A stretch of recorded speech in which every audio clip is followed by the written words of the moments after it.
Hey everybody, welcome to Charity Therapy. I'm here today with my co-host, Megan. Hello!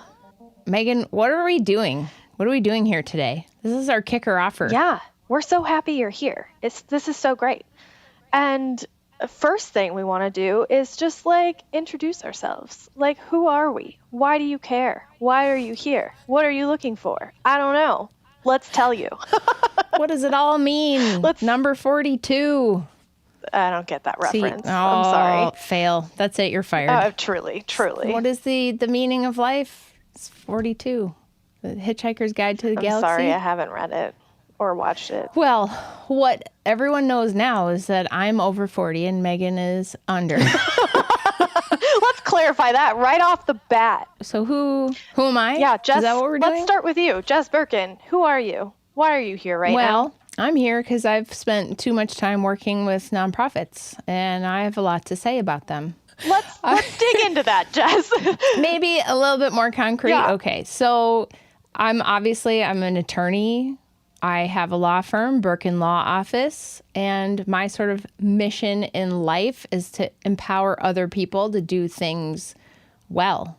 And the way I do that with nonprofits is through my work, helping people demystify the compliance environment for their nonprofit. I mean, if you're wondering, why the heck would you do this instead of being a lawyer that actually makes a lot of money, right? It's because I graduated from law school in the beginning of the Great Recession in 2007. So I had sort of given up on being a lawyer because there were actually no jobs to apply for. And I ended up going back to school. I didn't want to be a lawyer. I just was this sucks. I hate it. So I went back to school. There were no jobs. I got a master's in nonprofit management because I was I always worked for nonprofits before. Maybe I'll just do that instead. And then somehow here I am. I'm a lawyer for nonprofits. So that's kind of my story. I worked at a large national nonprofit for a long time, 5 years in-house. Then I left and I had my own firm. I joined up with another gal who had her own firm, and I managed that firm for 4 years or so. Then I left and hung my own shingle. And here we are. Here we are. The stars aligned to create the perfect conditions for the Charity Therapy podcast. Yeah. And who the hell are you, Megan? I mean, that feels like an existential question. But I'm Megan. I'm Jess's intrepid wingwoman, as she likes to say. That's right. I met with Jess right after graduating college an unnamed number of years ago when I didn't know what the hell to do with my life and was looking for an in to the nonprofit sector and thought she might be able to introduce me to some other people. And I thought, you fool! Yeah. What are you doing? So instead she hired me as an intern. So, I started as an intern, and slowly Birken Law grew and grew and grew and grew to the point where we could start this beloved podcast. I think it is beloved, to me anyway, because, I remember when we were kind of first talking through, why should we do this? And one of the things that always frustrated me about my practice was that there's so much going on in the nonprofit sector that's behind a closed door. Right. Because nonprofits have so much scarcity mindset, fear, shame, concerns. Well, when you're about asking optics. someone to give you money, it feels like a huge ask to then on the other side of the coin be and we're a huge mess and things are messy, but give us your money anyways. But give us your money anyway. Exactly. I would work with clients and they would feel like they're the only organization that this has ever happened to ever because nobody talks about this stuff. Yep. And I would be oh no, this happens to everybody. How many times do we have somebody who comes in and they're I just found out we can't get the grant that we need because we're a private foundation. It's yep. It's okay. You are not alone. This is not the first time I've seen this. Yep, someone clicks that wrong button on their IRS application and suddenly their status has been different than what they thought for years. It's it's not a pretty look. It's not a good look. It's not what you want, but it's real life for nonprofits. Right. And like, you're not going to talk about it with anybody other than your lawyer, basically. Right. Because even amongst, executive directors of similarly situated organizations, you guys are probably funding, going for the same grants.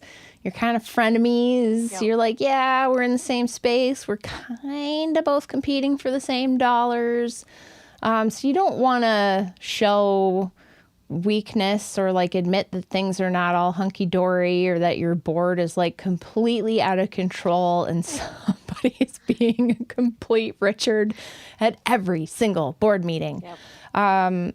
So I just think like it's super important to get this stuff, get some sunshine on it, right? Like just talk about it more openly, because I think everybody that's involved in a nonprofit can relate to the stuff that we're talking about.